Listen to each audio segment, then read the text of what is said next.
Будь внимательный, встречай там, понимаешь? Марат, идите оттуда. Артем, Влад, закидушку можно. Закидушку можно, закидушку пойдет. Попробуй, да, до конца.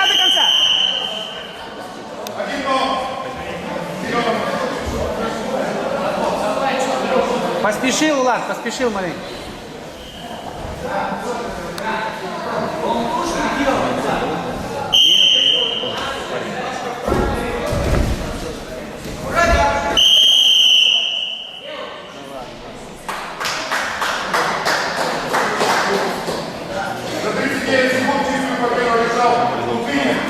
Третье место.